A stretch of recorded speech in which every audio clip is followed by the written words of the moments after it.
The most powerful thing the rich can do to protect themselves from the mass of ordinary people and to keep the mass of ordinary people poor is to make people selfish. I honestly think there's nothing more powerful you can do. To sell you the dream that you can be like them if you don't stick because together. If the poor, listen, you ever watch any of those Bruce Lee kung fu movies? What does he do? He goes into a room, fights 100 guys one at a fucking time, right? They come in one at a fucking time. Listen, these guys are fucking rich, right? If we fight one-on-one, they'll take everything. And if the poor are selfish, trying to fight one at a time, running at Bruce Lee one at a fucking time, then they'll get taken out one at a time. And I think if you turned around tomorrow and said 90% tax, 90% inheritance tax, everyone would blow with up. The amount of money to leave the country would leave the country. And then you would end up in a country with no super wealth. Yeah, well, I want to be clear. I don't think a 95% income tax is probably the right choice, especially if you made it 60, I think a lot of people would. I think actually even now with the changes Labour have made, a lot of people are looking at Dubai, looking at the south of France, Monaco. Yeah. And therefore, a huge amount of tax leaves the country. For me, it's about raising taxes on wealth. These rich families are sitting on enormous amounts of wealth, right? So say we turn around to, and I want to make it clear what this wealth is. This is assets. Yeah. This is property. This is buildings. This is mortgages. This is your mortgage. This is government debt, right? If I own £100 million of British mortgages and I move to the Cayman Islands, where's my money coming from? The UK. British people paying their mortgage. And we can choose to tax it. Listen, I guarantee you, the government of China would not allow me to own £100 million of Chinese assets, live in the Cayman Islands and pay no tax. They wouldn't.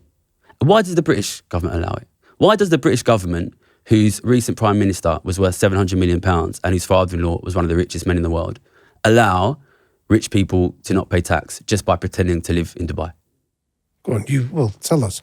Because the it benefits politicians them in the are long super run. rich. What can we do right now to change the game? I think the only thing that stops it, what I will say is, there's no economic fail-safe. The more assets that they have and the less assets that you have, the more you have to pay them to do things like live in a house, to get energy, to eat food, right? So that the cash flows, it's accelerating, right? Because as they get richer, you're paying more interest, which means they get even richer. If you don't watch inequality and you let it get bigger and bigger and bigger, that is not immaterial to you. That is why your kids won't be able to get a house. That is why your kids will live in poverty. And I say poverty, I don't say that lightly. You know, what has happened in the last 5 years in this country, and it's happened in a lot of other countries as well, this is a real significant material increase in poverty. And not just for the bottom 10%, not just for the bottom 20%. Half the country now struggle to simultaneously turn the heating on and feed their kids in the winter. And that's new. And the message I want to give you, give your audience is, that's not going to get better because inequality is still getting worse at a rapid rate. And we need to do something if we want to stop that from happening. Where we have some hope and where we basically have some power and we have to exercise it is the politics. 150 years ago, your average British person lived in abject poverty and we got out of it. And we got out of it because people got together after World War II and said, listen, we've just spent the last 6 years devoting our entire economy to fucking killing each other. And in that time, we were still able to provide people in our countries with education, healthcare, housing, food. Well, we're not fucking letting go of that. We demand education, housing, healthcare, food. And what did they do? They raised the top rate of income tax to 95%. They raised inheritance tax to 90%. And what happens? Suddenly, fucking lo and behold, ordinary people get good quality housing and good quality education and good quality healthcare. And people like my dad can work for the post office and support a family. You know, we've done it before. So it's not impossible, but it requires working together. And listen, last time it took 2 fucking world wars, and I don't want that to happen again. Do you think it could get that bad in Western society? I think it will get that bad. Here's the truth. Your body is like an engine and you need to keep it at its best day in, day out. I mean, think of it this way. You wouldn't fuel a racing car on cheap fuel. So why are you doing similar to your body? I take Heights Vitals. I take them every single day. They stop me feeling run down, sluggish. I used to have brain fog. Not anymore. 2 small capsules. These act as my premium grade fuel. I'm keeping with the racing metaphor. So Vitals are a blend of vitamins, nutrients, minerals, omega-3, all the Bs, basically everything you need to perform at your best. So if you're looking for something that keeps you in the driving seat with your nutrition, your brain and body health, then this is it. Taken by athletes, Olympians, and even some well-known racing drivers. This stuff works. So if you're looking to fuel right this year, go to heights.com/Jake or enter the code HP20 at checkout for 20% off your first order and start your journey today. To protect your middle class, you need to stop the rich from growing and growing and growing their wealth, because eventually they eat your wealth.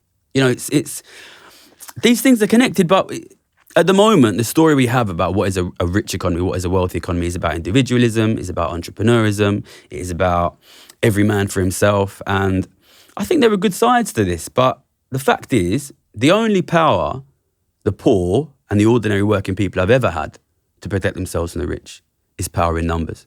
And when you make ordinary people extremely individualistic, they lose that. Listen, I've got a YouTube channel that says very clearly, listen, your kids and your grandkids are going to live in really bad poverty. And the only way to stop that is to fight together to tax the rich more. I've been doing that for years. And the number one most common comment I get on the YouTube channel by a million miles, do you want to guess what it is? How do I make more money? How do I make more money? And I'm not against, one person going out, I'm going to make money, I'm going to get rich for me and my family. I'm not against that. But we send this message out like success is all about what you put in. Yeah. When in reality, success in today's society, and we're a bit older than the kids today, success in today's society for the younger generations is 90% dad. I'm sorry to say that, but it is. And of course, there's a 10% which you put in, but it's 90% dad. So how do you feel when you see all these hustle culture Instagram accounts, hustle culture podcasts, work harder than everyone else, take bigger risks than everybody else? I feel fucking sad. Because I know what that does to the mental health of young men. To tell them, listen, we live in a society and a culture that very often tells young men, you are what you make. That is your value. If you don't make money, you are worthless. And if you don't make money, it's because you didn't hustle hard enough. You need to work harder. We send that message to young men in a society which makes it increasingly extremely difficult, bordering on impossible to make money. What is it going to do to the mental health of young men to simultaneously tell them you're worthless if you don't make money, the amount of money that you make is based on how hard you work, and make it impossible for them to make money? And then how can you then be surprised when you see the growth of Andrew Tate and then the growth of Donald Trump? These people are fucking angry because we fucking lied to them. Tell them the truth. Tell them the truth, which is, listen, we, your elder generation, fucked it and gave you almost no chance, and you need to work super, super fucking hard just to pay the kids.